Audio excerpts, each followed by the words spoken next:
Many of you have been through this before, but we need to do it again. So Steve's been really good, and back to Steve's been really good about trying to see how that video technology could play into what we want to do. So, there. And while we're waiting before we start the present that part, we've got some folks here that I missed in the past that are pretty important. And one is Tim Bruce. 55 hours in 2023, as well as they get you outstanding service, community service award for those kind of hours. And just so you know, Tim has a job where he works nights, so you know, it's kind of a vampire. We don't get to see him often at our social gatherings or at our meetings. But I'm glad you can make it here tonight. One of the great things about the way we shifted the calendar, and maybe the only good thing about the way we shifted the calendar, because I struggle too. But Tim's are all events and really more incidents than anything. So Tim will do a 14-hour shift or something for us at a road block. So much appreciated, Tim. Thank you. Thank you, Tim.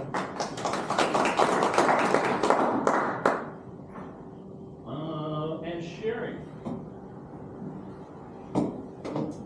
You're new, but you did work one event, at least one event in 2023, and you give them, we don't do challenge points, because where do you keep it going? So we do challenge pins, so that you put them on your lanyard or hat once you get those. Thank you. And you shouldn't get that before too long. So that's it for now. And I'm trying to bring this stuff every meeting so I can catch up.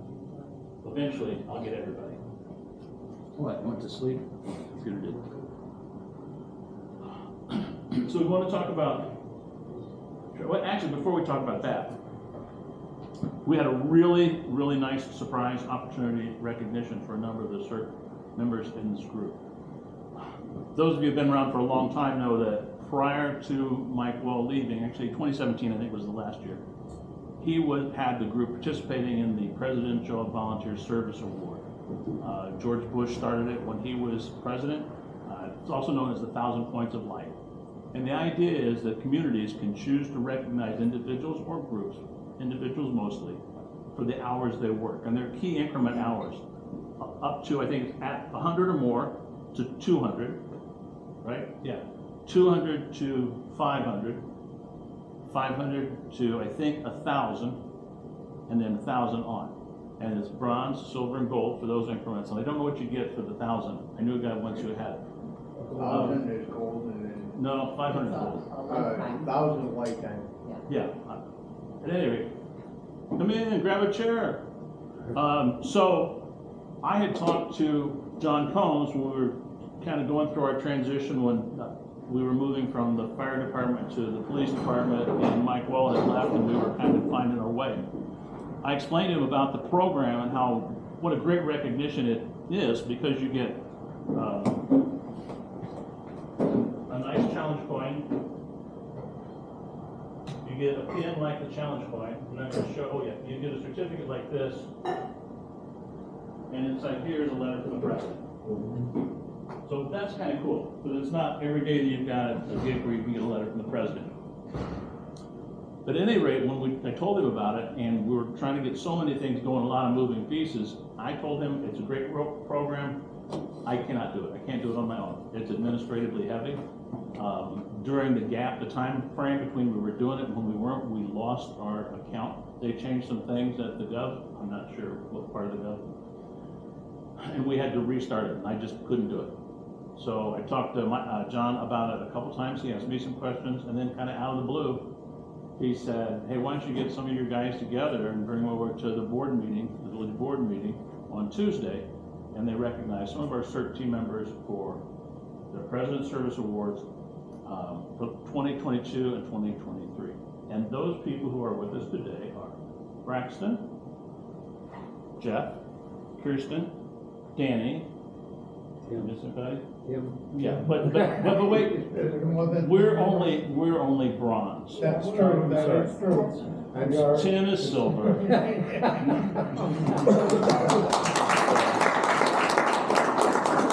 So it's really cool, and I think it's a neat recognition, and it's very neat to see it done, presented in that manner. That's better than I think we could do as a group, because when we do ours, it's kind of, you know, we're loving each other, which is nice. But when you do it in a public forum from the village, Tom got one, I'm so sorry. Tom got one, which is, and Kazim did as well, but he's not here. And the fact that you and Kazim got it both as real new in the program is amazing. So we're expecting a lot from you in the next year. Or next years. So anyway, doing that, it's not a huge audience there, but the trustees are there. And they're already big supporters, but now they're more invested. There's some prominent people from the village who are there, some merchants. And it will probably wind up in the Wakanda Wire. Now, the mayor's been good about mentioning us a lot. If you get that, you should get it, if you're here in Wakanda. He's been really good about mentioning us in that program, but I think that they'll be a picture and they'll talk about the volunteer program, the presidential program as well. But tonight we're going to talk about traffic and crowd control. I've got a presentation that follows mostly the CERT program, but I want very much for it to be personalized because there's things that I worry about when we're directing traffic. So I want to got some of that. But for starters, I ran across this. It's a part of a self-assessment for your comfort level dealing with mostly crowd, but some traffic situations. And rather than have it do a self-assessment, I thought it'd be a good kind of icebreaker for us to talk about. So let's look at the first one. And can you read that, everybody? See it pretty good? Kind of, not? Yeah? Okay. So in a situation like that, well, first, has anybody experienced anything like that? Many things. I can't read it. Oh, Can we turn the lights down or something? there, you can try over there. I've got them down a bit. Yeah. Greg, you want me to read it out loud? Or you can, if you'd like to, you can do that. Oh, this is that. I was about ready to do that. No, next one over.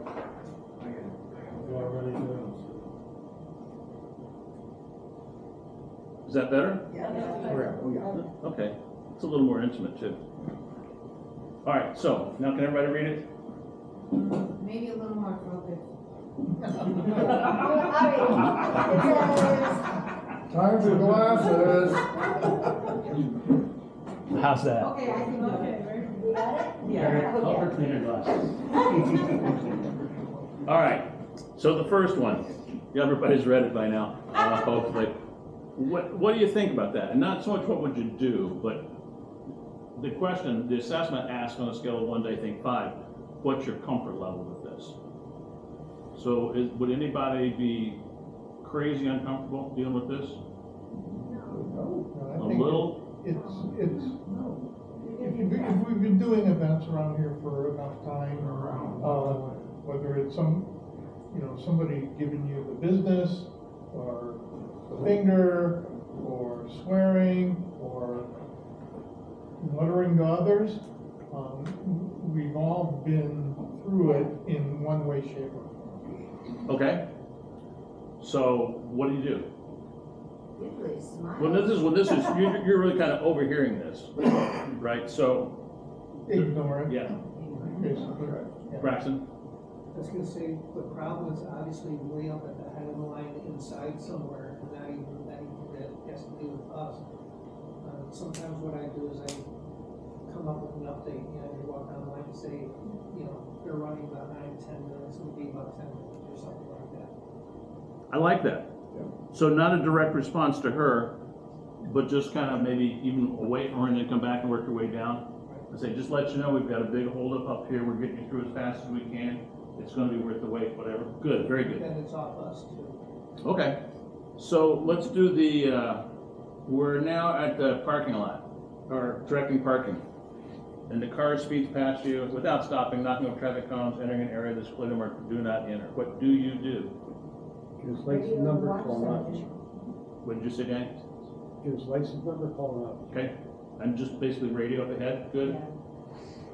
Good. I know if John Combs was here, who is the deputy chief, and in one of these sessions a couple years ago, he said that's why we bring the flashlight so we can throw it out. which is a really good time to talk about part of why we're doing this. And my mantra is that the way we direct traffic is different than the example you usually see, because you usually see police officers, or maybe traffic guards. But it's usually police officers, right? And most of the things they do are bad habits related to what we do. Because they have a uniform, a gun, and a badge, they're pretty much used to people just automatically doing what they say, which is a pretty good idea. That helps. Often they'll get into the traffic signaling mode without a vest. Have you ever seen a cop just in uniform directing traffic? Yeah. They've got a vest in their squad. They're supposed to wear that vest. It's not the bulletproof one, it's the other one. They're supposed to wear it, and they don't like to, but they're supposed to. So we have the vest, so we're smarter than them. But we can't work under the assumption that people won't hit us. We have to work under the assumption that people will hit us, so we stay the hell out of the way. Now again, remember, cops do all kinds of things, and they do have the gun, they do have the badge, they do have the uniform, and we don't. Okay, so this next one. Evacuation due to flood, you're assisting traffic, you've been out there for 3 hours, cold rain, boots are soaked through to your skin. First, how do you feel? Wet. Cold? Tired? We've had, a few years ago, we had similar at one of our winter events, and I had a CERT volunteer that just said, I can't do this, and walked off the job. And I was disappointed because I needed her in that position. I was disappointed. Because I felt responsible. I hadn't prepared her properly to do the job, so she wasn't well equipped. But I don't really blame her. You know, you're volunteers. And I'd like to think that you've got enough consideration for the folks you're working with, that you wouldn't leave them standing there alone. But it's okay if you feel a little bit ill-used in this position. The people who get paid feel ill-used in this position. Okay, so what would you do? I would continue to stand there directing traffic as long as I was supposed to. I'd call the supervisor if I couldn't do it. Ask them, what do I do? Okay, I'll give him a ring. okay, Ask if there's a chance for a rotational break. yep, all good answers. Anything else? Good, the rain gear I like, all that's good. I also, to that, next time, I'd check the weather and be a little bit better prepared, but it's a flood. You can get called out in an emergency situation. Okay, now we're managing a large gathering in a park. Speaker begins making controversial statements. You can feel the mood of the crowd altering. Tension in the crowd builds, and several fights break out at once. Call the police. Talk to your supervisor. 911. Okay? All good answers? I think it depends on. So I've got a Starcom radio. Does that change what I do? Could you repeat that, please? I've got a Starcom radio. Mm-hmm. I'm here in Wakanda, and I've got the police who are working the event are on the same channel. Lock the desk. So, yeah, give them a call. Hit the little red button. No, don't hit the red button. Just to clarify, for search, there's no red button. It looks like it, it's just a spot of paint. But yeah, using the radio, and what would you say though? I'll call it desk. I'd just say that the crowd is starting to get out of control. We need more officers. Fights breaking out. Okay, Give out details as far as exactly the descriptions of what's going on, if there's weapons, if there's vehicles involved. Give out as much detail as Good. you can. anything else? We have to give your location. Yep, you'd want to do that for sure. And you were here for the radio training, yeah, so you want to do that kind of first, so they'll know who you are by position or by name. But I would always start with, I have a situation here. And then, to your point, detail it as best you can in brief, very concise terms. And you may say then, and I require some assistance.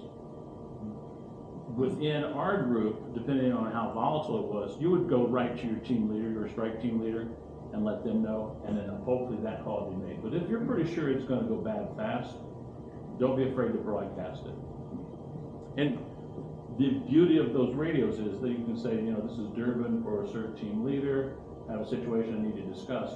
Everybody hears it. So chances are I'm going to get a call back from the incident commander for the big event. Okay. Managing a large crowd, local park. Oh, hey, we just did that.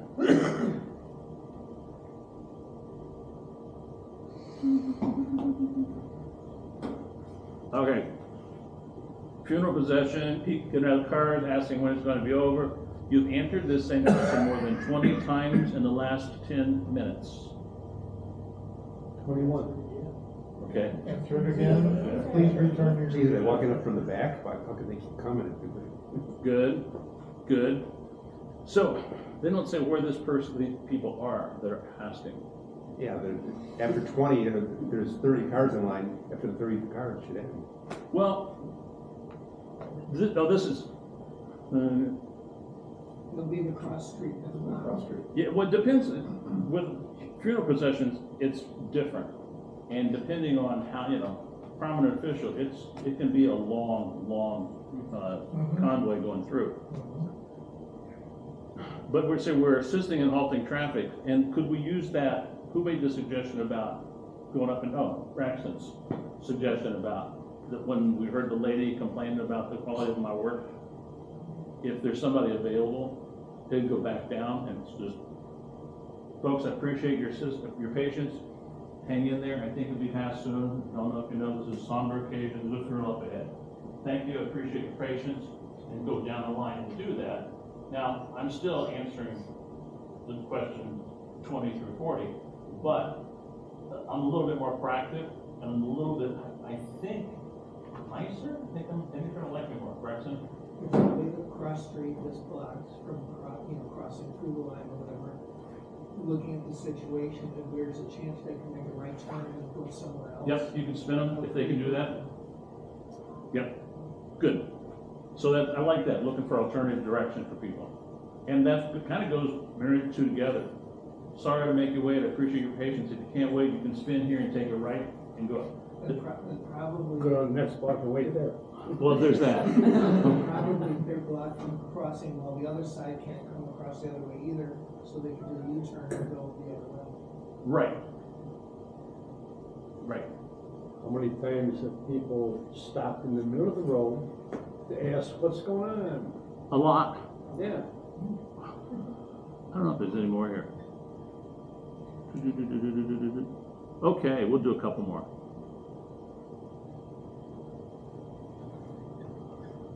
So in this one, let's just pretend this is the fireworks or the Wakanda Fest. And on either of those, we have perimeter fences around the whole area. And occasionally people try to get in or out without paying for Wakanda Fest or just to get where they're not supposed to be. So you got two guys who break out of line, you climb. What do you do here? Tell them to stop. Tell them to stop. Hey, you, stop. I mean, I did that with the kids that tried to cut at the mountain side. Yep. Hey, you stand in line with everybody else. Yep. Now with that,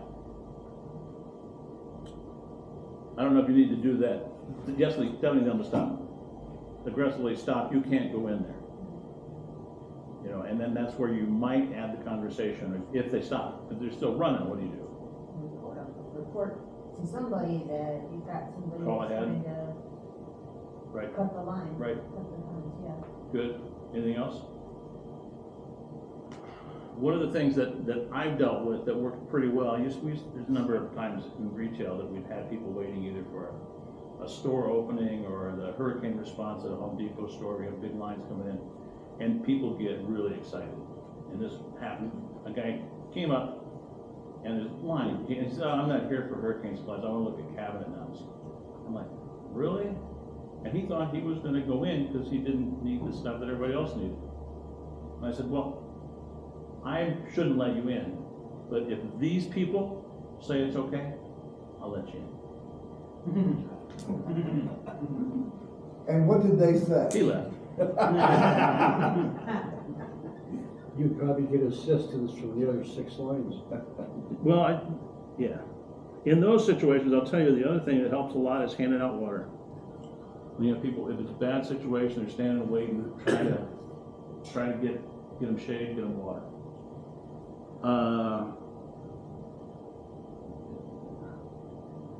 I don't know about this last one though. I'm not gonna do any more after this, but what about this one? Is this just one person or multiple? It looks like one. You're asking, directing a four-way intersection, the light's not working.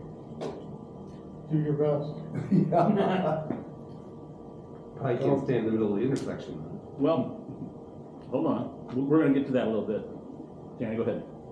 I would let a certain amount of cars go through, stop that, alternate traffic, alternate traffic, alternate traffic. Just keep rotating in that process until you don't have backup. So you're not trying to stop four and let one go, not do like when the light's out. You stop three. Let one Right, go, right. Stop that one, let another go. We've done that. Okay, so like that.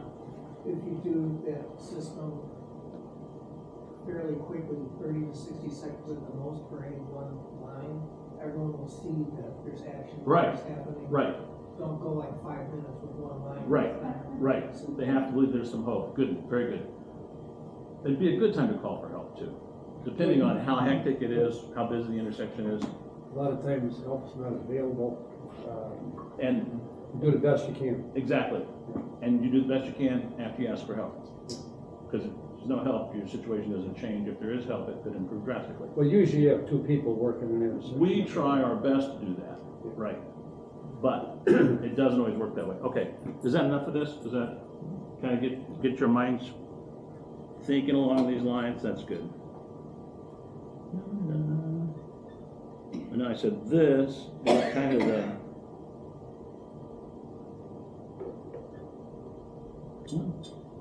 so this is the FEMA CERT traffic and crowd control with some adaptations. So then part of it's going to be just like all the other CERT presentations, and I hate that stuff. So I'm going to kind of cruise through, but there's good material. I just kind of hate how they do this. So you understand this, right? You will be needed. This training will help you communicate effectively. We're going to try to help talk about your roles, about the concepts that apply with the structure, but not too much about. We're going to talk about skills for the communication and the directional stuff, all of which you know to some degree, and we just discussed in pretty good detail. So you know this, right? When would we be assisting? We kind of warmed it up, but tow truck. When called out. When called out. Okay, when called out, when would you call out for what? An event? Okay, planned events. Okay, that's a lot. What else? Disaster. Disaster. So what we've done is some of the road closures for power lines, gas lines. Anything else? Natural disasters, we're getting emails about opening filters. Okay, all right. That could certainly come into play with lines down and power signals out. Power, gas, whatever. Right. You were about to say something, weren't you, Steve? Okay. Well, we're talking about global life experience, so you have some. Okay. So yeah, all this stuff, we've done most of these, some way, shape, or form. I think the rush hour traffic is an interesting one because we wouldn't usually get called out to help with rush hour traffic, but we might be doing an event that is greatly impacted by rush hour traffic. For example, this year the homecoming parade is going to be on a Friday evening at 5:30. Yes. Sweet. Wait. And they're going to be on Main Street from Lewis back to the high school, which is not a big stretch. But that's also the same time that people come to the Park District for ball games. People come to the Rec Center Park District for their fitness regime, or they're leaving. School will have been out, but you've got people coming and going for other activities that are happening then. Other than that, shouldn't be any problem. At the funeral home. Yeah, God, it'd be horrible if there's a funeral.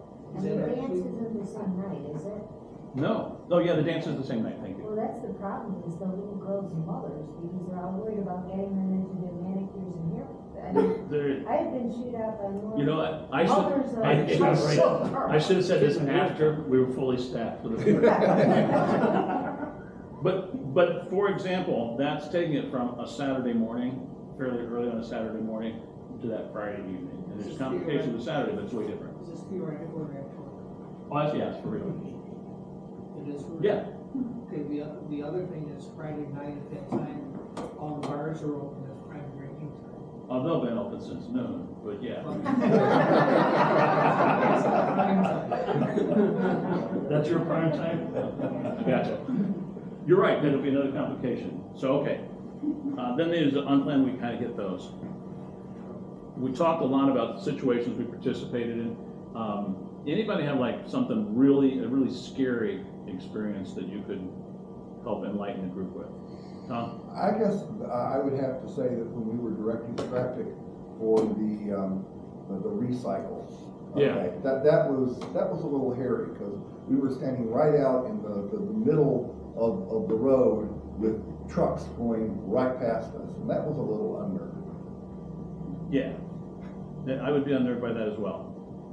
And we'll get into that too. So, you're absolutely, and that's another thing that's complicated. That's a Saturday morning on Bonner, which is a very, very busy road. Oh, and then it winds up, it can easily back up into Main Street, the light there. So that becomes a bottleneck. Depending on what happens on this end, because there's another light there, neither of those lights are metered expecting the recycling event. Good call. Yes, Danny? Isn't it a law, when you get your, when a trucker gets his license and stuff like that, any flashing lights, he has, even a car on the side of the road. Yeah, that's- he's supposed to slow down to like That's 35. Scott's law. Yeah. Yeah. I mean, I know Tim and I have been working spots where you're on like 45 or whatever, and all the truckers slow down. They turn on their hazards. Yeah, well, they should. They should. Yeah. Now, here, on Bonner here, there's really no place. They should slow down for sure, but there's no place for them to. In the last couple of years, between the buses, landscaping, and construction trucks, the last couple of years on Bonner, they were slowing down and turning their hazards on and waving to us because they actually generally make knowledge that we're out there. So, yeah, that is the law. I'm not sure how much it applies to us, and I'm not sure that, again, here, we can't slow them down. We can hope that they get a ticket someplace further up. So, but that is Scott's law, correct. On this, so this is our role: direct traffic, provide assistance and direction, communicate up and down the chain of command. We've talked through all those, maintain orderly scene.